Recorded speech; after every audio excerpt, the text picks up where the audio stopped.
কথা নয়, এই কোরআনের একেবারে শেষ সূরা সূরা নাসের মধ্যে আল্লাহ তাআলা শয়তান কোথায় আছে তার পরিচয় দিয়েছেন।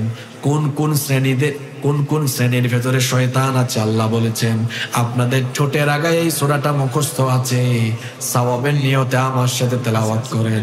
আল্লাযী ইউওয়াসওয়িসু ফি সুদুরিন নাসি মিনাল জিন্নাতি ওয়ান নাস। খুব দূরে আপনি কি মাইক থেকে খুব দূরে? আচ্ছা, কোথায় সমস্যা? এটা আপনাদের যে সেটআপমেন্ট যে নিয়ে এসছে তার সেটআপমেন্ট উইক, দুর্বল।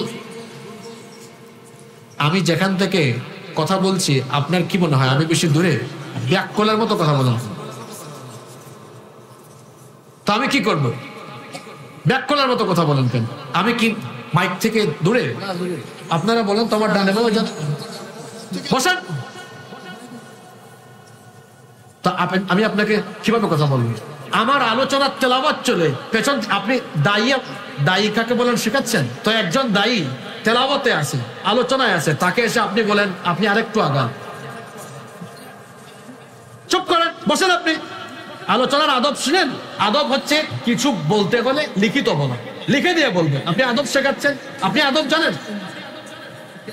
একজন মানুষ যখন আপনারা বলেন আলোচনায় থাকলে তাকে এসে এভাবে বলা ভদ্রতা না লিখে দেওয়া ভদ্রতা? বলেন আদব শেখাচ্ছেন, বসেন। আপনারা বলেন তো একজন মানুষ বক্তৃতা করলে তাকে এসে বলে দেওয়া ভদ্রতা না এইরকমই যে আমাকে একজন ভাই লিখে দিয়েছেন এটা ভদ্রতা? এটা ভদ্রতা না? এখান থেকে কমিটির কাছ থেকে একটা রিকোয়েস্ট এসেছে, উনিও তো চাইলে আমাকে বলতে পারতেন, কিন্তু বললে এটা অসুন্দর দেখা। উনি লিখিত দিয়েছেন, আমি আমার ফাঁক মতো সুযোগ মতো এটা হাতে নিয়ে এটা পড়বো, দেখবো এবং ওই আঙ্গিকে কথা বলবো। আবার সবচেয়ে আশ্চর্যের ব্যাপার হলো সেখানে বলতেছে একজন দায়ীর এরকম আচরণ হতে পারে। ভুল করেছে বাচ্চা মানুষ, এটা লিখিত আকারে বলা যেত না? আচ্ছা, এবার আসেন, ডেইলি মাইকের সামনে আল্লাহ আমাদেরকে কথা বলাচ্ছেন না? জোরে বলেন, বলাচ্ছেন না? বলাচ্ছেন। এটা একটা মাহফিল, এমনিতেই সময় কম। আমি যদি মাইক নিয়ে কথা বলি তো আমার সময় নষ্ট হবে। আমি চাইছিলাম সময় নষ্ট না করে আমার মূল আলোচনার ভেতরে আমি থাকি। এই ব্যক্তি যে সেটআপমেন্ট এনেছে তার যে মাইক্রোফোন কিংবা সেটআপমেন্ট কোনো এক জায়গায় তার ঝামেলা আছে। হয়তো সে নিজে ভালো অপারেটর না, সাউন্ড অপারেট করতে জানে না, অথবা তার এই মাইক্রোফোন গুলো হয়তো ভালো কাজ করছে না। আমরা তো ডেইলি কথা বলি ভাই মাইকের সামনে, যেগুলো ভালো সেটআপমেন্ট, আপনি এক হাত দূর থেকে কথা বললেও কথা টেনে নিয়ে যায়। আর মাইক যদি দেওয়ার পরে আপনি যদি এসে বলেন আরেকটু কাছে যান, আচ্ছা বলেন তো মাইক কি আমি আমার মুখের ভেতরে নিয়ে ঢুকায় এক কথা বলবো? এটা যারা শিল্পী আছেন 5 মিনিট 6 মিনিট গান দেখবেন তারা লিপ টাচ মাইক্রোফোন নিয়ে একদম ঠোঁটে লাগায় কথা বলেন, কিন্তু এটা স্বাস্থ্যসম্মত না।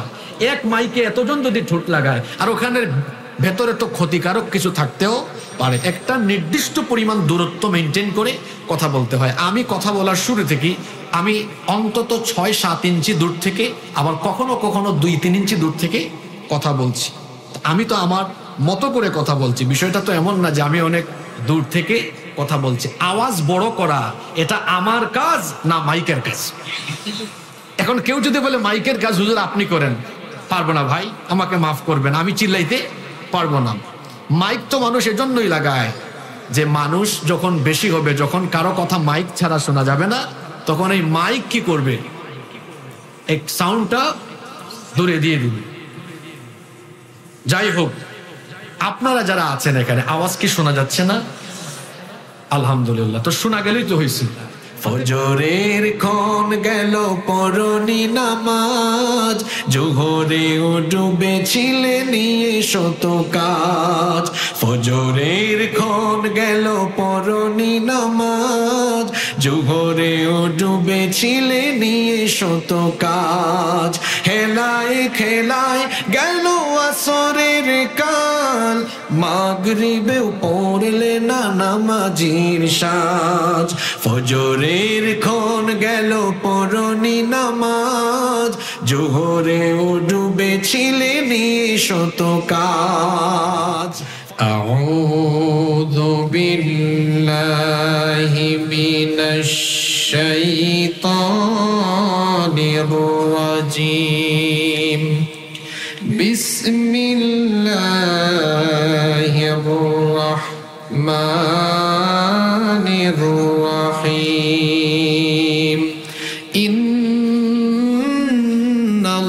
ইন্নাল্লাহা ওয়া মালাইকাতাহু ইউসাল্লুনা আলান নাবিয়্যি ইয়া আইয়ুহাল্লাযীনা আমানু সাল্লু আলাইহি ওয়া সাল্লিমু তাসলিমা। আল্লাহুম্মা সাল্লি আলা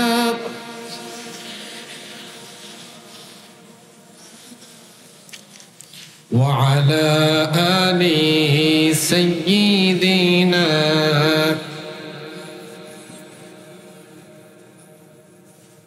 नहीं दो जहां में मिसाले मोहम्मद,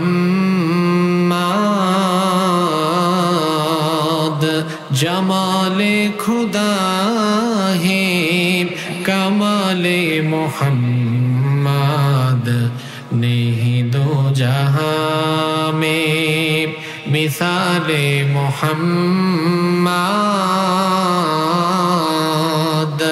जमाले खुदा है कमाले मोहम्मद, हृदय मोहम्मद।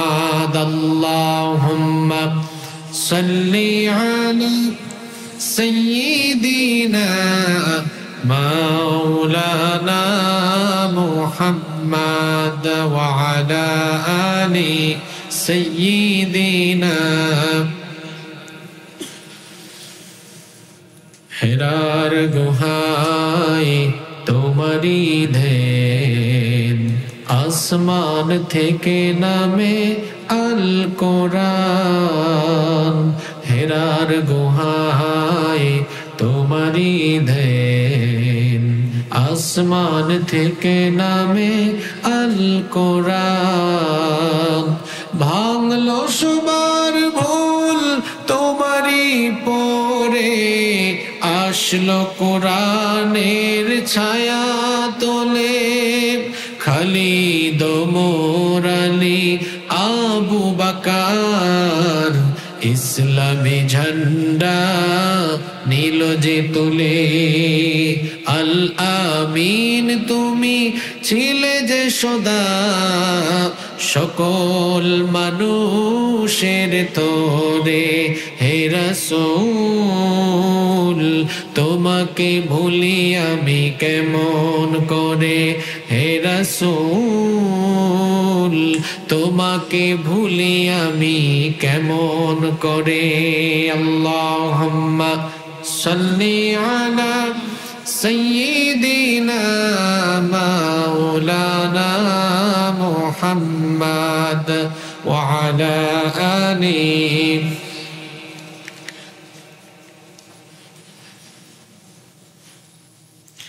বাংলাদেশের ঐতিহ্যবাহী যশোর জেলার মনিরামপুর উপজেলায় অবস্থিত ঝাপা নুরানি মাদ্রাসার উদ্যোগে আয়োজিত আজকের এই তাফসীরুল কোরআন মাহফিলের মুহতারাম শ্রদ্ধাভাজন সভাপতি, বিশিষ্ট আলেমে দ্বীন, এই এলাকার সর্বজন শ্রদ্ধেয় জনাব আলহাজ মাওলানা মুহাম্মদ শওকত আলী, হাইয়াহুল্লাহ ও আতালাল্লাহু উমরাহ ওয়া বারাকাল্লাহু ফি হায়াতিহি ওয়া জাআলাহুল্লাহু মিনাল ইবাদিল মুখলিসিন। আমরা সবাই বলি আমিন। আজকের মাহফিলের সম্মানিত প্রধান অতিথি, আপনাদের এই মনিরামপুর এর কৃতি সন্তান, আপনাদের গৌরব বিশিষ্ট আইনজীবী, গণমানুষের প্রিয় ব্যক্তিত্ব জনাব অ্যাডভোকেট গাজী এনামুল হক, বিশেষ অতিথি জনাব মোহাম্মদ রেজাউল হক, মোহাম্মদ আবুল কাশেম, হুমায়ুন কবির, জনাব মোহাম্মদ আবু মুসা, জনাব মাস্টার আব্দুল আহাদ, জনাব মাস্টার আব্দুর রশিদ, জনাব ইনসান আলী। আল্লাহ সকলকে দ্বীনের জন্য, কোরআনের জন্য কবুল করে নেন। আমরা সবাই বলি আমিন। আজকের মাহফিলে বক্তব্য রেখেছেন বিশিষ্ট আলেমে দ্বীন হযরত মাওলানা মুফতি সেলিম রেজা, বক্তব্য রেখেছেন মাওলানা শাহাদাত হুসাইন। আল্লাহ তাআলা আমার ভাইদেরকে হায়াতান তাইয়্যিবা, সিহহাতান কুল্লিয়া দান করেন। আমাদের প্রত্যেককে আল্লাহ তাআলা ইলমে আমলে তারাক্কি দান করেন। আমরা সবাই বলি আমিন। উপস্থিত হযরত উলামা ইকরাম, আমার সামনে বসা এই এলাকা, পার্শ্ববর্তী এবং দূর দূরান্ত এলাকা থেকে আগত দিনদার, ইমানদার, সম্মানিত বাবারা, প্রিয় যুবক, তরুণ এবং ছাত্র ভাইয়েরা, পর্দার আড়াল থেকে শ্রবণরতা সম্মানিতা মায়েরা, বোনেরা, উপস্থিত মিডিয়ার প্রিয় কর্মী এবং সাংবাদিক ভাইয়েরা, প্রিয় মনিরামপুর তথা আমার প্রিয় যশোরবাসী, আপনারা সবাই কেমন আছেন? আলহামদুলিল্লাহ। আমাকেও আপনারা জিজ্ঞেস করেছেন, এজন্য আপনাদের প্রতি শুকরিয়া এবং কৃতজ্ঞতা জানাচ্ছি। আলহামদুলিল্লাহ, আল্লাহ আমাকেও ভালো রেখেছেন। আমাদের সবাইকে সুস্থতার সাথে বাঁচিয়ে রেখে আজকের এই সুন্দর, বরকতময়, নান্দনিক এবং জান্নাতি এই আয়োজনে আমাদেরকে শামিল হওয়ার তৌফিক যিনি দান করেছেন, গলার আওয়াজ বড় করে সবাই বলেন তো তিনি কে? সেই মহান রবের জন্য হৃদয়ের সবটুকু ভালোবাসা, আবেগ, অনুভূতিকে উজাড় করে দিয়ে খুশি মনে, প্রাণবন্ত আওয়াজে, উচ্চ কণ্ঠে কালিমাতুশ শুকর আদায় করে আমরা সকলেই পড়ছি আলহামদুলিল্লাহ।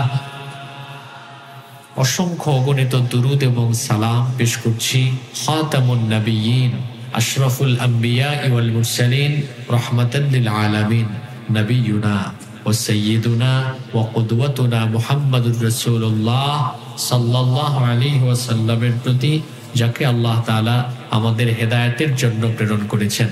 আল্লাহুম্মা সাল্লি আলাইহি, আল্লাহুম্মা বারিক আলাইহি। সম্মানিত উপস্থিতি, এই পৃথিবীতে আমাদেরকে যিনি পাঠিয়েছেন, গলার আওয়াজ বড় করে সবাই একবার বলেন তো তিনি কে? আল্লাহ তাআলা কেন আমাদেরকে পৃথিবীতে পাঠিয়েছেন? আল্লাহ তাআলা আমাদেরকে এই পৃথিবীতে পাঠানোর উদ্দেশ্য হলো কোরআনে কারীমের 51 নম্বর সূরা সূরাতুয যারিয়াতের 56 নম্বর আয়াতে আল্লাহ তাআলা বলছেন, ওমা খালাকতুল জিন্না ওয়াল ইনসা ইল্লা লিয়াবুদুন। জিন এবং মানুষকে আমি আমার গোলামি ছাড়া, আমার দাসত্ব ছাড়া অন্য কিছুর জন্য সৃষ্টি করি নাই। আমাদেরকে যার গোলামের জন্য সৃষ্টি করা হয়েছে, সবাই বলেন তো তিনি কে? আর আমাদেরকে আল্লাহর গোলামি থেকে দূরে রাখার জন্য একজন সার্বক্ষণিক কাজ করে, সার্বক্ষণিক অপচেষ্টা চালায়, তার নাম হলো শয়তান। এই শয়তান আমাদের বন্ধু না দুশমন? সবাই বলেন না, শয়তান আমাদের বন্ধু না দুশমন? আল্লাহ আমাদেরকে সৃষ্টি করেছেন আমরা যেন আল্লাহর গোলামি করি, আর শয়তান সে চায় আমরা যেন আল্লাহর ইবাদত বাদ দিয়ে আমরা তার গোলামি করি। যখন আমরা আল্লাহর গোলামি করি তখন খুশি হন কে? আর যখন আমরা আল্লাহর গোলামি না করে শয়তানের কথা মতো আমরা যখন শয়তানের পথে পরিচালিত হই, তখন খুশি হয়ে যায় শয়তান। এই শয়তান আমাদেরকে জাহান্নামের পথে পরিচালিত করবে, এটা শয়তানের ওয়াদা। শয়তান এই ওয়াদা করেছে কার সাথে? সবাই বলেন কার সাথে? রব্বুল আলামিন ইবলিসকে যখন জান্নাত থেকে বের করে দিলেন, জান্নাত থেকে বের হওয়ার সময় সে আল্লাহর সাথে এই ওয়াদা করেছিল। কোরআনে কারীমের 7 নম্বর সূরা সূরাতুল আরাফের 16 নম্বর আয়াত থেকে আল্লাহ তাআলা বলছেন, জান্নাত থেকে বিতাড়িত হওয়ার পরে ইবলিস বলেছিল, قال فبما أغويتني لأقعدن لهم صراطك المستقيم।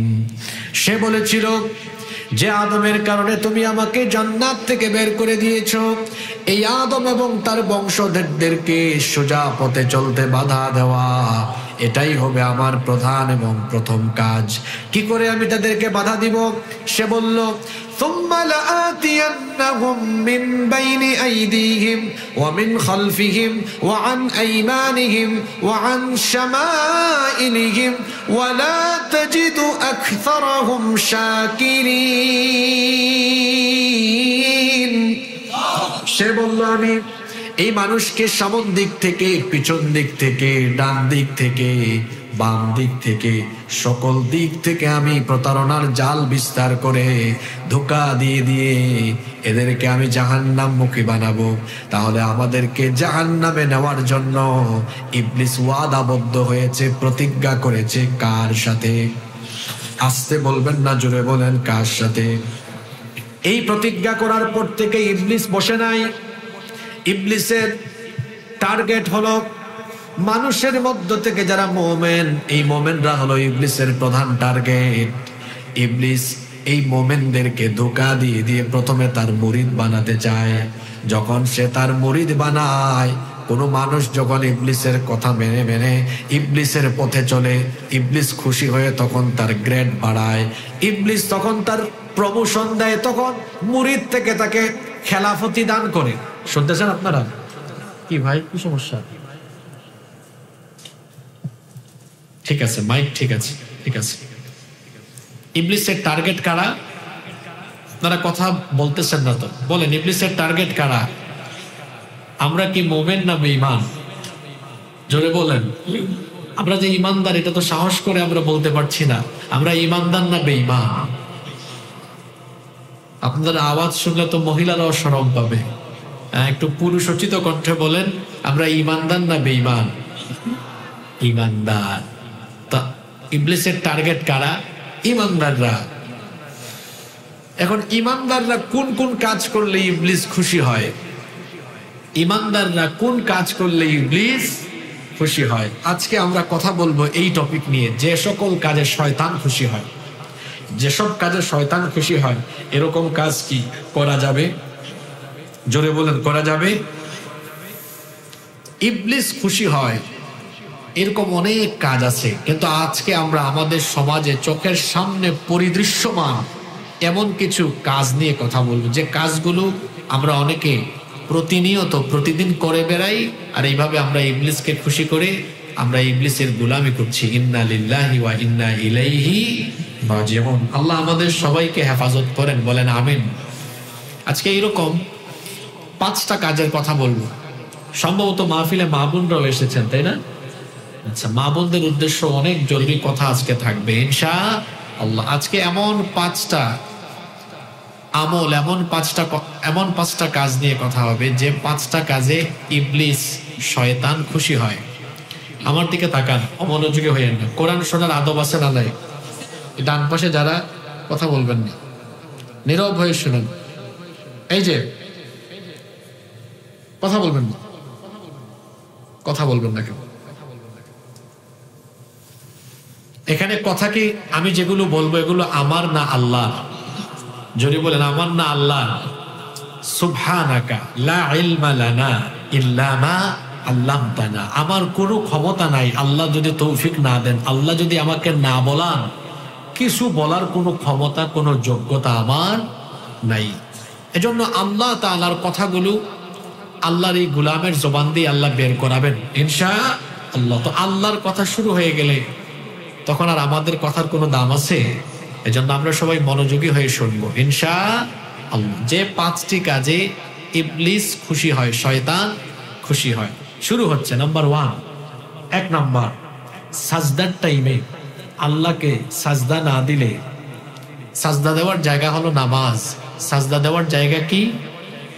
জোরে বলেন, পুরুষ মানুষের মতো বলেন। নামাজ সাজদা দেওয়ার জায়গা কোথায়? আমরা যখন নামাজে যাই না, তখন খুশি হয় কে? শয়তান। জোরে বলেন, খুশি হয় কে? আর সাজদা না দেওয়া, এটা কি মুমিনের কাজ না শয়তানের কাজ? বলবেন হুজুর, এটা শয়তানের কাজ কেমনে? সূরা বাকারার ভেতরে আছে, আল্লাহ তাআলা বলছেন, وَإِذْ قُلْنَا لِلْمَلَائِكَةِ اسْجُدُوا لِآدَمَ فَسَجَدُوا إِلَّا ইবলিস আবা ওয়াস্তাকবারা ওয়া কানা মিনাল কাফিরিন।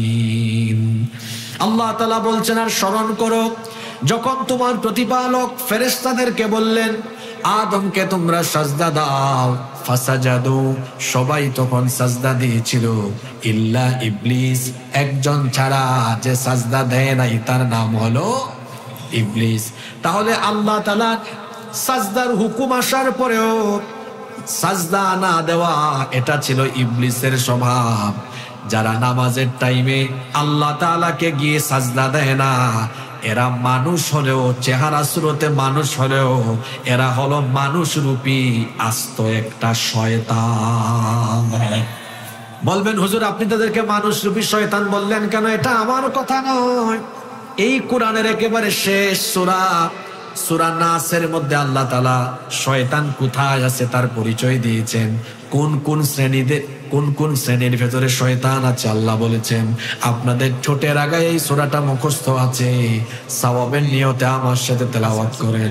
আল্লাযী ইউওয়াসওয়িসু ফি সুদুরিন নাসি মিনাল জিন্নাতি ওয়ান নাস। তাহলে বলছিলাম সাজদার টাইমে সাজদা না দেওয়া এটা মুমিনের কাজ নয়। এটা কার কাজ? ওই যে আল্লাহ তাআলা ইবলিসকে বলেছিলেন সাজদা দাও, সে সাজদা দেয় নাই। সাজদা না দেওয়ার কারণে আল্লাহ তার উপর প্রধান্বিত হয়ে তাকে জান্নাত থেকে বিতাড়িত করে দিলেন। জান্নাত থেকে বের হওয়ার পরে সেও টার্গেট নিয়েছে, যেভাবেই হোক এই মানুষদেরকে আমি ধোঁকা দিয়ে দিয়ে জাহান্নামমুখী করব। ইবলিস যেহেতু একটা সাজদা না দেওয়ার কারণে জান্নাত থেকে বের হয়েছে, সেজন্য তার লক্ষ্য হলো কোন মানুষ যেন আল্লাহকে সাজদা না দিতে পারে। সেই জন্য সাজদার টাইমে, নামাজের টাইমে ইবলিস মানুষকে ধোঁকা দেয়। সবচাইতে কম না বেশি? আসতে বলবেন না, জোরে বলেন, কম না বেশি? এই জন্য হাদিস শরীফে এসেছে ইবলিস কোন সময় হাসে আর কোন সময় কাঁদে। আল্লাহ নবী বলেছেন, যখন কোনো ব্যক্তি আল্লাহ তাআলাকে সাজদা দেয়, সাজদার এই দৃশ্য দেখে ইআতাজালা শাইতানু ফায়াবকি, শয়তান তখন এই দৃশ্য দেখে ওই ব্যক্তির কাছ থেকে দূরে চলে যায়।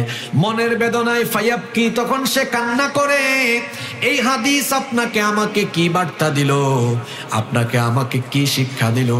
আমরা যখন নামাজে গিয়ে আল্লাহকে সাজদা দেই, ইবলিস এই সাজদার দৃশ্য দেখে কাঁদে, আর আমরা যখন নামাজে যাই না, ইবলিস তখন হাসে। কথা বুঝে থাকলে বলেন দেখি, আমরা যখন নামাজে যাই ইবলিস তখন হাসে না কাঁদে? আসতে বলবেন না, জোরে বলেন, হাসে না কাঁদে? আর আমরা যখন নামাজে যাই না তখন ইবলিস। ওকে, এবার আমার বাবারা, আমার প্রিয় যুবক ভাইয়েরা, আপনারা বলেন তো, যেহেতু নামাজে গেলে ইবলিস কাঁদে, না গেলে ইবলিস হাসে, তাহলে 5 ওয়াক্ত নামাজের টাইমে আপনারা ইবলিসকে হাসাবেন না কাঁদাবেন? সবাই তো বললেন না, জোরে বলেন, হাসাবেন না কাঁদাবেন? তো কাঁদাতে হলে নামাজ ছাড়বেন না আদায় করবেন? কিন্তু আমরা তো আদায় করি না। কিভাবে 5 ওয়াক্ত নামাজ যাচ্ছে? জাতীয় কবি বড় সুন্দর কবিতায় লিখেছেন, ঘুমাইয়া কাজা করেছ ফজর, তখনও জাগনি যখন জোহর, হেলায় খেলায় কেটেছে আসর, মাগরিবের ওই শুনিয়া যান, এখনো জামাতে হরে শামিল, এখনো এর সাথে আছে স্থান, বাজিছে দামামা বাদরে মামা, শির উঁচু করে মুসলমান, দাওয়াত এসেছে নয়া জামানার, ভাঙা কেল্লায় উড়ে নিশান। কি করে আমাদের নামাজ যায়? আমার জাতীয় কবি প্রতিটি লাইনের মধ্যে সমাজের মানুষের বাস্তব চিত্রগুলো ফুটিয়ে তুলেছেন। ফজর যাচ্ছে, ঘুমায়া ঘুমায়া ঘুমিয়ে আছে, ফজরে যায় না। ফজরের ক্ষণ গেল পরনি নামাজ, জোহরে ও ডুবেছিলে নিয়ে শত কাজ। ফজরের ক্ষণ গেল পরনি নামাজ, জোহরে ও ডুবেছিলে নিয়ে শত কাজ। হেলায় খেলায় গেল আসরের কাল, মাগরিবেও পড়লে না নামাজির সাজ। ফজরের ক্ষণ গেল পরনি নামাজ, জোহরেও ডুবেছিলে নিশত কাজ। ফজর যায় ঘুমে, জোহর যায় অবহেলায়, আসর যায় খেলাধুলায়, মাগরিব যায় রং তামাশায়, এশা যায় আড্ডায় আড্ডায়। এইভাবে যদি আপনার দৈনন্দিন 5 ওয়াক্ত নামাজ কাজা হয়, এইভাবে যদি দৈনিক 5 ওয়াক্ত নামাজ আপনি ছেড়ে দেন, নামাজের টাইমে আল্লাহকে সাজদা না দেন, তাহলে খুশি হলেন? তাহলে খুশি হয় কে? আসতে বলবেন না, জোরে বলেন খুশি হয় কে? নামাজে গেলে খুশি হন কে? নাও টেক ইউর ডিসিশন। এখন আপনি আপনার সিদ্ধান্ত নিন, প্রতিদিন 5 ওয়াক্ত নামাজের টাইমে আপনারা কি শয়তানকে খুশি করবেন না আল্লাহকে খুশি করবেন? তো আল্লাহকে খুশি করলে নামাজ আর জীবনে কাজা করা যাবে? জোরে বলেন কাজা করা যাবে? তাহলে আজকের এই মাহফিল থেকে আমরা কি এই সিদ্ধান্ত নিতে পারি না, আর বেনামাজি হয়ে হয়ে আমরা কোনোদিন আর ইবলিসকে শয়তানকে খুশি করব না, বরং 5 ওয়াক্ত আল্লাহর কুদরতি চরণে সাজদা দিয়ে আমরা খুশি করব আমাদের মহান রব, তিনি কে?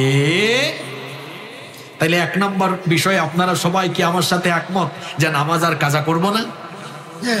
সবাই বলেন ইনশাআল্লাহ। নাম্বার 2 নম্বর, কোন কাজে শয়তান খুশি হয়?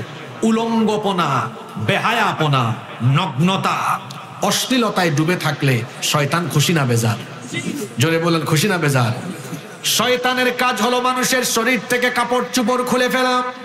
দেখেন রব্বুল আলামিন কি বলছেন কোরআনুল কারীমে, আল্লাহ তাআলা বলছেন, ইয়া বনি আদম লা ইয়াফতিনান্নাকুমুশ শাইতানু কামা আখরাজা আবাওয়াইকুম মিনাল জান্নাহ ইয়ানজিউ আনহুমা লিবাসাহুমা লিয়ুরিয়াহুমা সাওআতিহিমা। কোরআনে কারীমের 7 নম্বর সূরা সূরাতুল আরাফের 27 নম্বর আয়াতে আল্লাহ বলছেন, ইয়া বানি আদম, হে আদম সন্তান, লা ইয়াফতিনান্নাকুমুশ শাইতান, শয়তান যেন তোমাদেরকে ফিতনায় ফেলতে না পারে, কামা আখরাজা আবাওয়াইকুম মিনাল জান্নাহ, যেইভাবে শয়তান তোমাদের বাপ আদম আলাইহিস সালাম আর তোমাদের মা হাওয়া আলাইহাস সালাম দুইজনকে ফিতনায় ফেলে জান্নাত থেকে বের করে দিয়েছিল। আল্লাহ তাআলা বলেছিলেন, আদম এবং হাওয়া তোমরা দুজনে জান্নাতের ভেতরে থাকো, কিন্তু ওয়ালা তাকরাবা হাদিহিশ শাজারা, ওই নিষিদ্ধ গাছের কাছে যেও না। ইবলিস টার্গেট নিল যে করেই হোক আদম এবং হাওয়া আলাইহিমুস সালাম দুইজনকে ধোঁকা দিবে। সে তাদের কাছে গিয়ে বলল, তোমরা কি জানো নাকি আল্লাহ কেন তোমাদের ওই নিষিদ্ধ গাছের কাছে যেতে নিষেধ করেছেন? তার কারণ হলো, সেখানে যদি তোমরা যাও তাহলে জান্নাতে তোমরা চিরস্থায়ী হয়ে যাবে। ধোঁকা দিয়ে দিয়ে আমাদের বাপ এবং মা উভয়কে সে ওই নিষিদ্ধ গাছের কাছে নিয়ে গেল। যখনই তারা ওই নিষিদ্ধ গাছের কাছে চলে গেলেন, তখনই তাদের শরীর থেকে জান্নাতি পোশাক খুলে গেল। ইবলিস উভয়ের লজ্জাস্থান দেখিয়ে দিল। কথা বুঝে থাকলে বলেন তো দেখি, ইবলিসের কাজ মানুষের শরীরে কাপড় রাখা না কাপড় খুলে দেওয়া? আরো জোরে বলেন, কাপড় রাখা না খুলে দেওয়া? আমি তো বলেছিলাম ইবলিস শুধু না, বলতে তো পারি নাই, মাঝখানে পেস লাগা গেল। আল্লাযী ইউওয়াসওয়িসু ফি সুদুরিন নাসি মিনাল জিন্নাতি ওয়ান নাস, মানুষের অন্তরে প্ররোচনা দানকারী শয়তান শুধু জিনের ভেতরে নয়, মিনাল জিন্নাতি ওয়ান নাস, জিনের ভেতরেও আছে, মানুষের ভেতরেও আছে। আপনি বলবেন, হুজুর মানুষের ভেতরে শয়তান থাকলে আমাদের ঝাপা মনিরামপুরে শয়তান আমরা দেখি না কেন? আপনি ফাইন্ড আউট করতে পারবেন, মানুষ হয়েও শয়তানের কাজ আঞ্জাম দেয় যারা, চেহারা সুরতে মানুষ হলেও মানুষরূপী শয়তান হলো তারা। এই মানুষরূপী শয়তানগুলাকে আপনি চিনবেন। ইবলিসের কাজ হলো মানুষের শরীর থেকে কাপড় খুলে মানুষকে উলঙ্গ করে দেওয়া। যারা ইবলিসের মুরিদ হয়ে, যারা মানুষ হয়েও মানুষকে উলঙ্গপনার দিকে ডাকে, এরা মানুষ নয়, এরা হলো মানুষরূপী শয়তান। যখন উভয়ের শরীর থেকে জান্নাতি পোশাক খুলে গেল, তারা তখন জান্নাতের গাছের পাতা দিয়ে তাদের লজ্জাস্থান তারা ঢাকতে লাগলেন। আল্লাহ তখন বললেন, আদম এবং হাওয়া, আমি কি তোমাদেরকে নিষেধ করিনি? ওই গাছের কাছে যেতে তোমাদেরকে কি আমি নিষেধ দেই নাই? কেন তোমরা এটা করলে? আল্লাহ তাআলা তাদেরকে পৃথিবীতে পাঠায়া দিলেন, জান্নাতে আর রাখলেন না। এই আয়াত আমাদেরকে যে বিষয়টা শিক্ষা দিল সেটা হলো, মানুষের শরীর থেকে কাপড় চোপড় খুলে মানুষকে উলঙ্গপনায় মত্ত করা এটা শয়তানি কাজ। তাহলে বোঝা গেল, পর্দা মেনটেন না করলে, ঘরের নারীদেরকে পর্দায় না রাখলে, আর মায়েরা বোনেরা পর্দা না করলে যে খুশি হয়, জুড়ে বলেন তো তার নামটা কি? তাহলে আমরা কি আমাদের ঘরের মা বোনদেরকে, আমরা কি আমাদের এলাকার মা বোনদেরকে বেপর্দায় রেখে শয়তানকে খুশি করব, নাকি পর্দায় রেখে আল্লাহকে খুশি করব? এজন্য মহিলা প্যান্ডেলে এবং বাড়িতে থাকা মা বোনেরা শোনেন, আল্লাহ তাআলা বলছেন, ওয়ালা তাবাররাজনা তাবাররুজাল জাহিলিয়াতিল উলা। আল্লাহ তাআলা বলছেন, হে নারীরা, জাহিলি যুগের নারীদের মতো ঘর থেকে বের হয় না। প্রশ্ন হতে পারে, জাহিলি যুগের নারীরা কিভাবে ঘর থেকে বের হতো? তাফসীরের কিতাবগুলোতে এসেছে, তারা খুব শর্টকাট কাপড় চোপড় এবং বক্ষ দেশে কোনো প্রকার ওড়না না দিয়ে তারা এভাবে খোলামেলা পোশাকে বের হয়ে যেত। আল্লাহ নিষেধ করেছেন জাহেলি যুগের মতো উলঙ্গপনায় মত্ত হয়ে যায় না। কিন্তু আজ বড় আফসোস হলো, আধুনিক এই জাহেলিয়াতের যুগে শয়তানের এই উলঙ্গপনার কর্মসূচি বাস্তবায়নের জন্য এক শ্রেণীর মানুষ উঠে পড়ে লেগেছে। দেখা যায় আমার সমাজে বহু মানুষ এমন আছে, তিনি নিজে নামাজি হলেও তার ঘরের নারীদেরকে তিনি পর্দায় রাখতে পারেন না। কি বলেন, আছে না নাই? আল্লাহর নবীর ওই হাদিস আমার মনে পড়ে গেল। আল্লাহর নবী বলেছেন, শেষ জামানায়, আখিরি জামানায়, কিয়ামতের আগে আমার উম্মতের মধ্যে এমন কিছু মানুষ থাকবে, এরা উটের জিন সদৃশ উঁচু উঁচু বাহনে চড়ে মসজিদে নামাজে এসে হাজির হবে, কিন্তু তাদের ঘরের নারীদের খবর হলো নিসাউহুম কাসিয়াতুন আরিয়াত, তাদের ঘরের নারীরা উলঙ্গ থাকবে। কি করে তারা বেপরদায় মত্ত হবে? আল্লাহর নবী বলেছেন, আলা রুউসিহিম কাসনিমাতিল বুখতিল ইজাফ, বুখতি উটের কুজের মতো ভাঁজ দিয়ে দিয়ে ফিতনা লাগানোর জন্য স্টাইলিশ হিজাব পরে তারা ঘর থেকে বের হবে। এই রকম স্টাইলিশ বুরখা, স্টাইলিশ হিজাব পরে বের হওয়া নারীর সংখ্যা এখন দুনিয়াতে কম না বেশি? দেখবেন খুব আটোসাটো বুরখা আর স্টাইলিশ হিজাব ভাঁজ দিয়ে তারপরে ঠোঁটের মধ্যে লিপস্টিক আর চেহারার মধ্যে আটা ময়দা আশকারা মাস্কারা যা ঘর থেকে বের হয়ে গেল। বলেন তো, এটা পর্দা নাকি পর্দার নামে ফিতনা? এটা হলো পর্দার নামে তামাশা, এটা হলো পর্দার নামে ফিতনা। এজন্য আমার বাবাদেরকে, ভাইদেরকে বলবো, খবরদার ঘরের নারীদেরকে বেপর্দায় রাখবেন না। কারণ যে পুরুষ তার ঘরের নারীদেরকে বেপর্দায় রাখে, এই পুরুষের নাম হলো দাইয়ুস। জোরে বলেন, এই পুরুষের নাম কি? আল্লাহর নবী বলেছেন, দাইয়ুস পুরুষ আল্লাহর জান্নাতের গন্ধও পাবে না। আর মা বোনরা যারা শুনছেন, ওনাদের প্রতি আমার অনুরোধ হলো, আমার মায়েরা বোনেরা, ঘর থেকে যখন বের হবেন পূর্ণাঙ্গ পর্দা করে বের হবেন। পর্দার বিধান দুনিয়ার কোনো আলেম ওলামার নয়, বরং পর্দার বিধান যিনি দিয়েছেন, জোরে বলেন তিনি কে? পর্দায় থাকলে পরে আল্লাহ রাজি হন, খুশি হন। আর বেপর্দায় থাকলে কে খুশি? আসতে বলবেন না, জোরে বলেন কে খুশি? অনেকে আছে তার বউয়ের ফটো ফেসবুকে দেয়, হ্যাঁ, ফেসবুকে দেয়, লাইক কমেন্ট ভিক্ষা করে। আপনার বউয়ের নাক কেমন, ঠুট কেমন, গাল কেমন, আপনার বউয়ের বডি স্ট্রাকচার কেমন, এটা যদি অনলাইন বা অফলাইনে মানুষ দেখে, আমি আপনাকে বলবো, আপনি একটা বেহায়া, আপনি একটা নির্লজ্জ, রুচিহীন, ব্যক্তিত্বহীন এমন এক পুরুষ, আপনি পুরুষ নামে কলঙ্ক। আপনার পুরুষত্ব আছে কিনা আমার সন্দেহ আছে। কারণ আপনার মোহরানা দিয়ে বিয়ে করা বউ আরেকজন দেখে মজা নেয়, আপনার খারাপও লাগে না? বেহায়া কোথাকার, বেশরম, ওর মধ্যে কোনো লাজ লজ্জা নাই, ওর মধ্যে কোনো রুচি নাই, কোনো ব্যক্তিত্ব নাই। বউ হলো আপনার, মজা নেই কে? মানুষ। খারাপও লাগেন, বেহায়া কোথাকার। আল্লাহ বেহায়াদেরকে হেদায়াত দান করেন। সবকিছু তো কোরআন হাদিস দিয়ে জাস্টিফাই করা লাগে না। কিছু জিনিস তো নিজের কমন সেন্স খাটাইলেও বোঝা যায় যে আমার বউয়ের নাক কেমন, ঠুট কেমন, গাল কেমন, তার বডি স্ট্রাকচার কেমন, পাবলিক সব জানে। তো বইটা আমার, কিন্তু মজা নেই তো সবাই। এটাকে তো আপনি আপনার সম্পদ না, জনগণের সম্পদ বানিয়ে ফেলেন। আপনার লজ্জাও করে না, রুচিহীন পুরুষ, মেলাজ, বেশরম। আল্লাহ এদেরকে হেদায়াত দেন। এখন তো কিছু ছেলে পেলে বের হয়েছে, জেন জি, আমি আপনাদেরকে সতর্ক করছি ভাইরা, এই খপ্পরে পড়েন না। আগে ছিল ফুড ব্লগ, ট্রাভেল ব্লগ, এখন আখেরি জামানার নতুন ফেতনা কাপল ব্লগ। এই ওয়ার্ড চাচারা বুঝেন নাই, যারা বুঝার হেরা বুঝছে। হাজব্যান্ড ওয়াইফ দুজনে মিলে কোথায় যায়, হ্যাঁ, কোন কোন জায়গায় গিয়ে পাক পাকুম করে সব ভিডিও ধারণ করে ব্লগ করে ফেসবুক পেজে অথবা ইউটিউবে বা টিকটকে এগুলো আপলোড করবে, লাইক কমেন্ট ভিক্ষা করবে, অথবা চ্যানেল মনিটাইজ করে কয়েকটা ডলার কামানোর ধান্দায় নিজের বউকে জনগণের চোখের পণ্য বানিয়ে তারা বউ দিয়ে ব্যবসা করে। ইন্না লিল্লাহি ওয়া ইন্না ইলাইহি রাজিউন। এই পুরুষদের আমি একটা নাম দিয়েছি, এরা হলো আকাইম্যা বাদাইম্যা পুরুষ। আকাইম্যা বাদাইম্যা, তোমার কোনো কাম নাই, হ্যাঁ, বউ নিয়ে ঘুরাঘুরি করো, চক্কর দিয়ে দিয়ে এগুলা ভিডিও বানায় তারপরে আপলোড করো। হ্যাঁ, তাই বলে কি বউ নিয়ে ঘোরাঘুরি করবে না, বউকে সময় দিবে না? হ্যাঁ, অবশ্যই দিবে। বউ হচ্ছে তার স্বামীর কাছে মহামূল্যবান সম্পদ। এটা তো আমার কথা না, মহামূল্যবান সম্পদ যেটা রসুল বলেছেন, আল্লাহ নবী বলেছেন, আদ-দুনিয়া কুল্লুহা মাতা। এটা ইবনে মাজাহ শরীফের হাদিস। দুনিয়ায় যা আছে সবই সম্পদ, কিন্তু ওয়া খায়রু মাতা'আদ দুনিয়া আল মারআতুস সালিহা।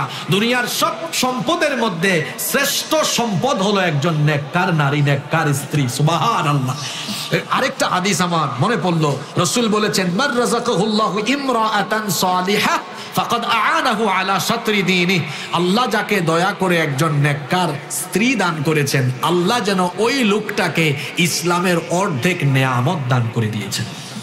তো অর্ধেক পেয়ে গেলে বাকি থাকে আরো অর্ধেক। ওই অর্ধেক পাবেন কোথায়? আল্লাহ নবী বলেছেন, ফালইয়াত্তাকিল্লাহা ফিন নিসফিল বাকি। বাকি অর্ধেক পেয়ে যাবে সে যদি আল্লাহকে ভয় করে জীবন যাপন করে। বাকি অর্ধেক ইসলামের নেয়ামত আল্লাহ তারে দিয়ে দিবেন। সুবহানাল্লাহ। তাহলে আপনার স্ত্রীকে পর্দায় রাখা কি আপনার দায়িত্ব নয়? তবে মনে রাখবেন, স্ত্রী ভালোবাসার জিনিস, প্রথমে ভালোবেসে বুঝাবেন।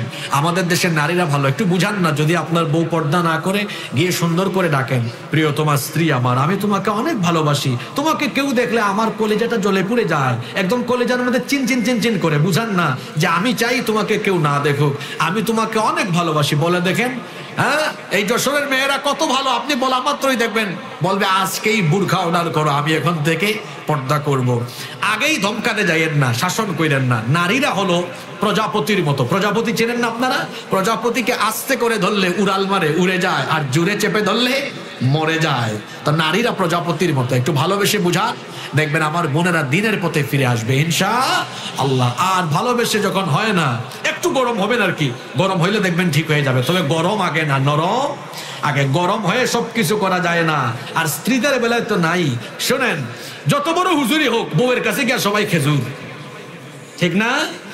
এক ব্যক্তি গিয়েছেন ওমর রাদিয়াল্লাহু আনহুর কাছে বিচার দিতে, উনার বউয়ের সাথে উনার ঝামেলা শুনতেছেন আপনারা। এখন উনি গিয়ে দেখলেন ওমর রাদিয়াল্লাহু আনহুর সাথে উনার স্ত্রীর হালকা কথাবার্তা হচ্ছে, একটু কথা কাটাকাটি। উনি আর ওমর রাদিয়াল্লাহু আনহুর কাছে না গিয়ে চলে যাচ্ছেন। ওমর রাদিয়াল্লাহু আনহু খেয়াল করলেন, এই তুমি কে এসেছিলে, চলে যাচ্ছ কেন? তিনি বললেন, আমি যে কামে আসছি এই কাজ আর এখানে হবে না। কয় মানে? কয় আসছিলাম আমার বউয়ের বিষয়ে আলাপ করতে, এখন দেখি আমি যেই জায়গায় আটকা আপনি ওই জায়গায় আটকা। তা আপনার কাছে আর কি বলবো? তা আমি বলছিলাম, স্ত্রী এটা শাসনের জিনিস নয়, এটা মহব্বতের জিনিস। ভালোবেসে বলবেন, আমার দেশের নারীরা অনেক ভালো, সুন্দর করে বুঝায় বললে। আর মানুষ তো বলে শুনছি এই দক্ষিণাঞ্চলের মেয়েরা নাকি আরো ভালো, স্বামী ভক্ত হয়, ঠিক না? আপনারাই ফতোয়া দেন, আপনাদের এলাকার মেয়েরা কেমন, ভালো না? অবশ্যই ভালো। একটু বুঝায় বলবেন, দেখবেন তারা দিনের পথে চলবে ইনশাআল্লাহ। তাহলে 2 নম্বর পয়েন্ট বলেছিলাম, পর্দায় থাকলে খুশি কে? পর্দায় থাকলে খুশি কে? তা আমরা কি শয়তানকে খুশি করবো নাকি? আচ্ছা, কষ্ট হচ্ছে নাকি আপনাদের? আচ্ছা, কেউ উঠবেন না তো আপনারা? কথা দিলেন তো? আচ্ছা, 3 কোন কাজে শয়তান খুশি? 3 মুসলমান দলে দলে দলে দলে ভাগ হয়ে বিভক্ত থাকলে ইবলিস খুশি না বেজা? জোরে বলেন, খুশি না বেজা? দেখেন একটা হাদিস শুনেন, আল্লাহর নবী কি বলেছেন। আল্লাহর নবী বলেছেন, এই হাদিসটি জাবির বিন আব্দুল্লাহ রাদিয়াল্লাহু আনহুমা বর্ণনা করেছেন, মুসলিম শরীফের হাদিস। আল্লাহর নবী বলেছেন, ইন্নাশ শাইতানা ক্বাদ আইসা আন ইয়াবুদাহুল মুসাল্লুনা ফি জাজিরাতিল আরব। আল্লাহর নবী বলেছেন, শয়তান এই ব্যাপারে হতাশ হয়েছে, জাজিরাতুল আরবে সে আর কাউকে তার গোলামি করাতে পারবে না। ওয়ালাকিন, কিন্তু আত-তাহরিশ ওয়ালাকিন ফিত তাহরিশ বাইনাহুম, কিন্তু একটা ব্যাপারে ইবলিস নিরাশ নয় বরং আশাবাদী। ইবলিস এই আশায় আছে যে মুসলমানদেরকে দলে দলে দলে দলে সে ভাগ করে দিবে। ইবলিসের এই আশা নিয়ে সে কাজ করে যাচ্ছে কিভাবে মুসলমানদেরকে আলাদা আলাদা আলাদা করে রাখা যায়। আমরা ঐক্যবদ্ধ থাকবো, এই হুকুমটা কার? আস্তে বলবেন না, জোরে বলেন, হুকুমটা কার? আল্লাহ তাআলা বলছেন ওয়াতাসিমু বিহাবলিল্লাহি জামিআন ওয়া লা তাফাররাকু, ঐক্যবদ্ধ হয়ে আল্লাহর দ্বীনের রজ্জুকে আঁকড়ে ধরো, বিচ্ছিন্ন হয়েও না। এর আগেও ইহুদি খ্রিস্টানরা দলে দলে বিভক্ত হয়েছে। আল্লাহর নবী বলেছেন আমার উম্মত 73 ফিরকায় বিভক্ত হবে, 72 দল জাহান্নামে যাবে, এক দল জান্নাতে যাবে। একদল কারা? নবীজি বলেছেন মা আনা আলাইহি ওয়া আসহাবি, যারা আমার এবং আমার সাহাবীদের পথ অনুসরণ করবে তাদেরকে খুশি হয়ে যিনি জান্নাত দিবেন। গলার আওয়াজ বড় করে সবাই বলেন তিনি কে? এই জন্য আমরা রাসূল এবং তার সাহাবীদের পথ অনুসরণ করে ঐক্যবদ্ধ থাকবো, দলাদলি করব না। ঐক্যবদ্ধ থাকলে পরে ইসলাম আর মুসলমানদের শক্তি বাড়বে না কমবে? বাড়বে। দেখেন নাই আজকে দেখলাম আসার সময়, এই গত সপ্তাহে বাংলাদেশে এক রাজনৈতিক দলের নেতা বলেছিলেন কোরআনের সাথে রাজনীতির কোনো সম্পর্ক নাই। আজকেই দেখলাম আপনাদের মাহফিলে আসার সময় যারা কোরআনের রাজনীতি করেন এইরকম একটা দলের সাথে তিনি গিয়ে বসেছেন। ঠেলার নাম বাবাজি।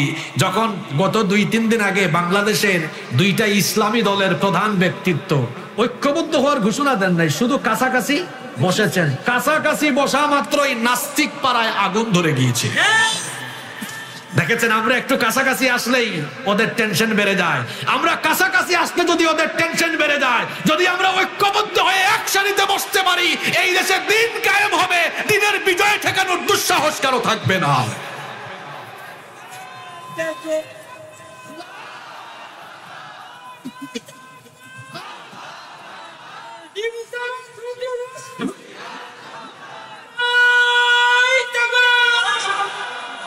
আপনারা বুঝতে পারছেন তো ঠেলার নাম?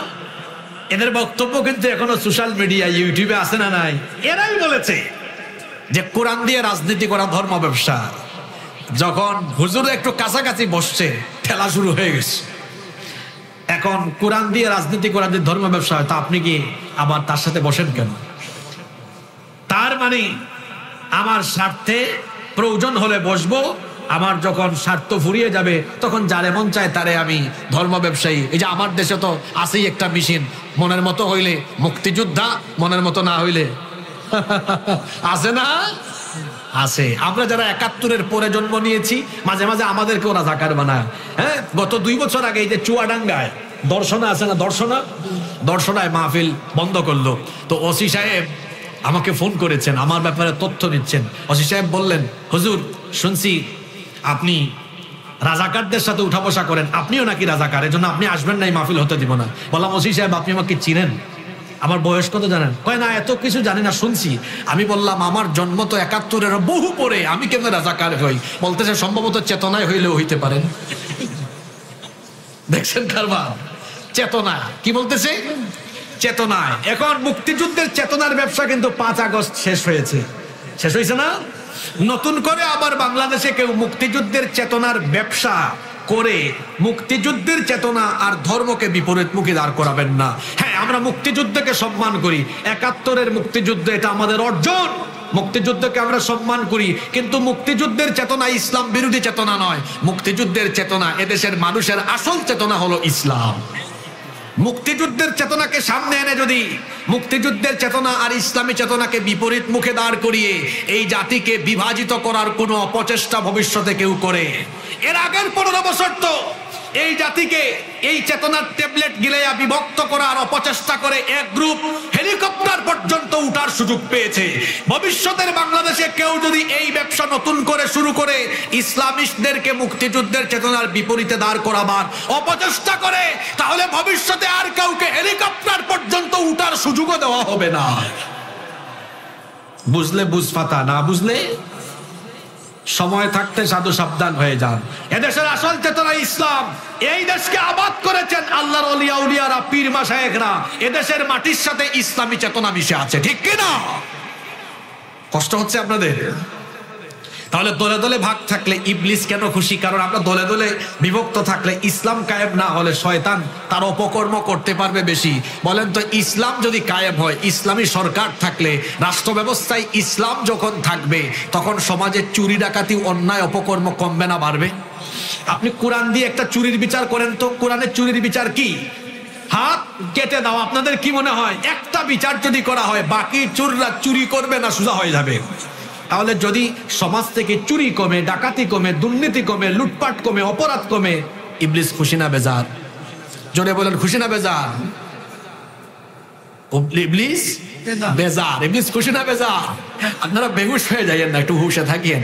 সমাজে যদি অন্যায় অপরাধ কমে, তাহলে ইবলিস বেজার। তো ইসলাম কায়েম হলে তো অন্যায় অপরাধ কমবে। ইসলাম কায়েম যেন না হয়, এজন্য আমরা দলে দলে বিভক্ত থাকলে মুসলমানদের শক্তি কি হবে? কম থাকবে। আর ঐক্যবদ্ধ হলে শক্তি বাড়বে না কমবে? এজন্য আসুন, আমরা যে দল মতের আলেম হই না কেন, হই কৌমি বা হই আলিয়া, হই জামাত, হেফাজত, খেলাফত, চরমুনাই, জমিয়ত, সারসিনা, তারপরে বিভিন্ন পীর মাশায়েখদের দরবার, আমরা বলবো ইসলামের বৃহৎ স্বার্থে আমরা দলাদলি করব না, আমরা এক হয়ে যাব। কারণ আমরা এক হলে এই দেশে নাস্তিক পাড়ায় আগুন ধরবে, ইসলামের বিজয় ঠেকানোর সাহস আর কারো হবে না ইনশাআল্লাহ। 4, অপচয় করলে শয়তান খুশি হয়। কোরআনে তো অপচয়কারীকে শয়তানের কি বলা হয়েছে? ইন্নাল মুবাদদিরিনা কানু ইখওয়ানাশ শায়াতিন। অপচয় তো মানুষ টাকা অপচয় করে, অপচয় মানুষ সম্পদ অপচয় করে, কিন্তু মনে রাখবেন সবচাইতে সেনসিটিভ অপচয় হলো সময় অপচয়। কারণ টাকা গেলে, সম্পদ গেলে, টাকা বা সম্পদ ভবিষ্যতে আবার পাওয়া যেতে পারে, কিন্তু জীবন থেকে যে সময় চলে যায়, এই সময় জীবনেও আর ফিরে আসে না। এখন বলেন তো, জেনজি যুবক তরুণ ভাইয়েরা, এরা এখন সময় অপচয় করে কম না বেশি? এখন সময় অপচয়ের হাতিয়ার উপাদান তাদের প্রত্যেকের হাতে আছে। এটার নাম কি? মোবাইল। 24 ঘন্টার মধ্যে তারা 10 থেকে 14 ঘন্টা মোবাইল নিয়ে পড়ে থাকে। রাত 3টা-4টা পর্যন্ত এরা মোবাইলে তাহাজ্জুদ পড়ে। এখন 10 থেকে 14 ঘন্টা যদি এরা মোবাইলে কাটায়, তো বাকি কাজ করবে কখন? পড়ালেখা করবে কখন? শয়তান তো মহা খুশি যে আমি এদেরকে মোবাইলে, ইন্টারনেটের মাধ্যমে জিনা বেবিচারের সাগরে ডুবিয়ে রেখে আমি তো আমার মিশন বাস্তবায়ন করছি। ও আমার যুবক ভাইয়েরা, রাতের বেলা মোবাইল চালানোর জন্য দেওয়া হয় নাই। ওই যে কোরআনে সূরা ফুরকানে বলা হয়েছে, রহমানের বান্দারা রাতের বেলা কি করে? ওয়াল্লাযীনা ইয়াবিতুনা লিরাব্বিহিম সুজদান ওয়া কিয়ামা। রহমানের বান্দারা রাতের বেলা ফেসবুক চালায় না, মোবাইল চালায় না, রাত জেগে শেষ রাতে আল্লাহকে রুকু সাজদা দিয়ে তাহাজ্জুদে দাঁড়িয়ে থাকে। সুবহানাল্লাহ। আমার যুবক ভাইরা, আমরা সময় নষ্ট করব না, কারণ সময় নষ্ট করলে ইবলিস খুশি হবে। আমরা সময় নষ্ট না করে, দুনিয়ার এই সময় দেওয়া হয়েছে কেন? জীবন কি? জীবন হলো সময়ের সমষ্টি। এই জীবন কেন দেওয়া হয়েছে? লিয়াবলুয়াকুম আইয়ুকুম আহসানু আমালা। কে সবচেয়ে উত্তম আমল করবে, এটা দেখার জন্য আল্লাহ এই জীবন দিয়েছেন। এজন্য আমরা এই জীবনের গুরুত্বপূর্ণ সময়গুলোকে অপচয় করব না, সময়গুলোকে আমরা কাজে লাগাবো ইনশাআল্লাহ। 4টা আমল বলছি যেগুলাতে শয়তান খুশি হয়। বাকি আছে কয়টা? ওই একটা বলবো পরে। আগে আমার কিছু কথা আছে। এই যে আজকের মাহফিলে আপনারা আসলেন, এটা একটা মাদ্রাসার উদ্যোগে মাহফিল, নুরানি মাদ্রাসা। আমাদের পড়ালেখা শুরু হয়েছে থেকে? নুরানি মাদ্রাসা থেকে। আর নুরানি মাদ্রাসা প্রাণ, কারণ এখান থেকেই একটা ছেলে বা একটা মেয়ে দ্বীনি শিক্ষা শুরু করে, তাহলে দ্বীনি শিক্ষার শেকড় এই নুরানি মাদ্রাসার প্রতি আমাদের মহব্বত, আমাদের ভালোবাসা, আমাদের সহযোগিতা থাকবে কম না বেশি? জোরে বলেন, কম না বেশি? আমার সাথে কারা কারা একমত একটু হাত তুলেন তো দেখি। হয়েছে। এই হাত দিয়েছেন কে? এই হাতটাকে আমরা আল্লাহর দ্বীনের পথে একটু আগায় দেই। 2টা হাতকে আমরা জান্নাতের দিকে অগ্রসর করে আমরা 2টা হাতকে দানের হাত হিসাবে এখন সম্প্রসারণ করব। পারবেন না ইনশাআল্লাহ? আমি 1 মিনিট আপনাদের থেকে সময় নেব। এই হাতগুলো একটু উঁচা করে ধরেন। একটু স্বেচ্ছাসেবক ভাইয়েরা কষ্ট করে এখানে ভিতরে ঢুকেন, আর আপনারা একটু 2 হাত নামায়া পকেটে ঢুকান। তবে মানুষের পকেটে ঢুকাইয়েন না, নিজের পকেটে ঢোকা। এই 2টা হাতকে দানের হাত হিসেবে প্রসারিত করে দ্বীনের এই মারকাজ, যেখান থেকে ছেলে মেয়েরা দ্বীনি শিক্ষা শুরু করে, আমরা সবাই একটু আন্তরিকতার সাথে দুইটা হাত প্রসারিত করে দিব। আপনারা কি বেজার হয়ে গেলেন নাকি? একটু জিকির করেন, তাইলে পরিবেশ সুন্দর থাকবে। কেউ উঠবেন না, আমার একটা পয়েন্ট বাকি আছে। লা ইলাহা লা ইলাহা ইল্লাল্লাহ। মুক্তিযোদ্ধা জনাব জালাল সর্দার 1000 টাকা দিয়েছেন। আমাদের সম্মানিত সভাপতি সাহেব মাশাআল্লাহ, তিনি 1200 টাকা দিয়েছেন। আল্লাহ তাআলা কবুল করেন, বলেন আমিন। লা ইলাহা ইল্লাল্লাহ লা ইলাহা ইল্লাল্লাহ। ইউনুস সাহেব 500 টাকা, আল্লাহ কবুল করেন। লা ইলাহা ইল্লাল্লাহ। মাওলানা আব্দুল গনি সাহেব 100 টাকা। লা ইলাহা ইল্লাল্লাহ। আচ্ছা, মহিলা প্যান্ডেল আছে না? আচ্ছা, মা বোনরা একটু সামিল হোক। ওখানে কি ব্যাগ টেক দিয়েছেন আপনারা? আচ্ছা, আমি মা বোনদেরকে বলছি, আপনারাও দানের হাত প্রসারিত করবেন, আপনারা দানের হাত বাড়িয়ে দিবেন, আপনাদের জন্য দোয়া হবে ইনশাআল্লাহ। কেউ দাঁড়াবেন না প্লিজ, কেউ দাঁড়াবেন না। আমাদের আরো একটা পয়েন্ট বাকি আছে না? কথায় আছে শেষ ভালো যার সব ভালো। আরো একটা কথা বাকি আছে না? ওইটা বলার আগে 4টা পয়েন্ট একটু আমি রিভাইজ করি। 1 নাম্বার বলেছিলাম, নামাজ ছাড়লে খুশি কে? সবাই বলেন। মহিলাদের থেকে যেটা আসছে পুরুষে মনে অর্ধেক হয়নি, মহিলারা আগায় আছে। আল্লাহ আমার মা বোনদেরকে কবুল করেন, বলেন আমিন। ঠিক আছে, আল্লাহ কবুল করেন। আচ্ছা, আমাকে কি আপনারা 2-3 মিনিট সুযোগ দিবেন শেষ করার? আমি কি শেষ করার সুযোগ দিবেন না এখানেই শেষ করে দিব? তাহলে বলেন তো, 1 নম্বর পয়েন্ট বলেছি শয়তান খুশি হয়। 1 নম্বর পয়েন্ট কি বলেছিলাম? কি করলে শয়তান খুশি? নামাজ না পড়লে শয়তান খুশি। 2 নম্বর বেপরদায় থাকলে শয়তান। 3 নম্বর দলাদলি করলে শয়তান। 4 নম্বর অপচয় করলে শয়তান। 5, এটা সবচেয়ে গুরুত্বপূর্ণ পয়েন্ট হিসাবে আমি রেখেছি, এই কোরআন দিয়েছেন কে? আমি 2 মিনিট পরে বলতেছি, আমার পয়েন্টটা শেষ করি, কেমন? আচ্ছা, এই কোরআন দিয়েছেন কে? কেন দেওয়া হয়েছে? শুধু ঝাড় ফুঁক খতম তিলাওয়াত এই জন্য? না না না, এই কোরআন দেওয়া হয়েছে, এই কোরআন যেমন নামাজে তিলাওয়াত হবে, এই কোরআন দিয়ে আল্লাহর জমিনও পরিচালনা হবে। জমিন কার? এই জমিনে আইন চলবে কার? আল্লাহর আইন কোথায় আছে? এই কোরআনের আইন প্রতিষ্ঠার কাজে শরীক না থাকলে শয়তান খুশি হয়। শুধু খুশি হয় না, শয়তান তাদেরকে তার ফ্রেন্ড, তার বন্ধু বানায়। ওয়াল্লাযীনা কাফারু ইউকাতিলুনা ফি সাবিলিত তাগুত ফাকাতিলু আউলিয়াআশ শাইতান। আল্লাহ এতে বলেছেন, যারা নাফরমান তারা তাগুতের পথে লড়াই করে, অর্থাৎ আল্লাহর দ্বীন যেন কায়েম না হয় এর বিরুদ্ধে অবস্থান তারা নেয়। আর আল্লাহ বলেছেন এরা শয়তানের বন্ধু, এদের বিরুদ্ধে লড়াই করে। অর্থাৎ যারা দ্বীন প্রতিষ্ঠা বা কোরআন প্রতিষ্ঠা হোক এটা চায় না, এরা কার বন্ধু? জোরে বলেন, কার বন্ধু? তো আমরা কি শয়তানের বন্ধু হয়ে কোরআন বিরোধী কাজে থাকবো, না কোরআন প্রতিষ্ঠায় শামিল হব? আল্লাহ আমাদেরকে তৌফিক দান করে। এখানে জনাব কি নাম লিখেছেন? জিয়াউর রহমান 1000 টাকা, জনাব কামরুল 1000 টাকা, জনাব আনারুল 1000 টাকা, জনাব শাহিনুর গাজী 500 টাকা, জনাব মোমরেজ 500 টাকা, জনাব ইউনুস আলী 500 টাকা, জনাব মাস্টার আকবর একটা সিমেন্ট, জনাব এটা কি লিখেছেন? মুক্তি জালাল আচ্ছা জালাল সাহেব 1000 টাকা দিয়েছেন। যারা দান সদকা করলেন, আল্লাহ সবার দান সদকাকে কবুল করেন। আজকে আমরা যে 5টি পয়েন্টের উপর কথা বললাম, সুমন 1000 টাকা দিয়েছেন, আল্লাহ কবুল করেন। জি, আরেকজন 2000 টাকা দিয়েছেন, ভাসমান সেতু না, আল্লাহ কবুল করেন। আমরা সবাই বলি আমিন। যারা যারা দান সদকা করেছেন, আল্লাহ সবার দান সদকাকে কবুল করে নেন। আজকে যত কথা বলেছি, আল্লাহ তাআলা এগুলো আমল করার তৌফিক দান করেন। আর মাইকম্যানকে বলবো, মানুষের বদদুয়া নিয়েন না। এক একটা প্রোগ্রামে ভালো সেটআপমেন্ট রাখার চেষ্টা করবেন। এই যে 50 মিনিট কথা বলার পরে গলার মধ্যে কি হচ্ছে এটা আমি জানি, এটা করবেন না। মাইক কম লাগান, এত মাইক লাগানোর দরকার নেই। আচ্ছা বলেন তো, ওই কোনায় কানায় যারা গ্রামে আছে, এদেরকে জোর করে ওয়াজ শোনাতে আল্লাহ কি আমাদেরকে হুকুম করেছে? দরকার নাই। যার ইচ্ছা হবে এখানে এসে ওয়াজ শুনবে। এখানে 3-4টা মাইক লাগান, কিন্তু ওইটা যেন সেটআপমেন্টটা কি থাকে, ভালো থাকে, পরিষ্কার থাকে, যেন যিনি কথা বলেন তার যেন কষ্ট না হয়। তো এই বিষয়গুলো মাইকম্যানও খেয়াল করবেন, কমিটিও খেয়াল করবেন। একটু মাইক্রোফোন গুলা ফালাইয়া দিয়া 3400-3500 মডেলের মাইক ইউজ করবেন, ঠিক আছে?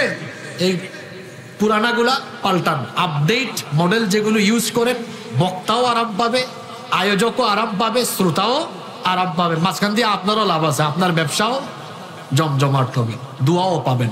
আল্লাহ এই কথাগুলো আমাদেরকে বুঝার তৌফিক দেন। মাহফিল কমিটির সম্মানিত সভাপতি সাহেব তো আমার আগেই বক্তব্য রেখেছেন, আপনাদের আর কোনো আরজ না থাকলে আমরা সংক্ষিপ্ত মোনাজাত করবো। আল্লাহুম্মা আমিন। ربنا ظلمنا أنفسنا وإن لم تغفر لنا وترحمنا لنكونن من الخاسرين رب العالمين এই ঝাপা নুরানি মাদ্রাসার উদ্যোগে আয়োজিত মাহফিলকে কবুল আর মঞ্জুর করে নাও। আমাদের জীবনে যত গুনাহ আছে গুনাহগুলো মাফ করে দাও রব্বুল আলামিন। এই মাদ্রাসার প্রতিষ্ঠা লগ্ন থেকে এই মাদ্রাসার যারা খেদমত করেন তাদের সবাইকে তুমি মাফ করে দাও। মাদ্রাসা পরিচালনা কমিটিতে যারা আছেন আল্লাহ সবাইকে মাফ করে দাও। এই মাদ্রাসার আসাতিদায়ে কেরাম যারা আছেন তাদেরকেও মাফ করে দাও, তাদের যোগ্যতা বাড়িয়ে দাও, ছাত্রদেরকে কবুল করে নাও। আজকের মাহফিলে যারা দান সদকা করেছেন সবার দান সদকা কবুল করে নাও রব্বুল আলামিন। আমরা যারা হাত তুলেছি আমাদের সকলের জীবনের গুনাহ খাতা মাফ করে দাও, আমাদের আব্বা আম্মাকে মাফ করে দাও।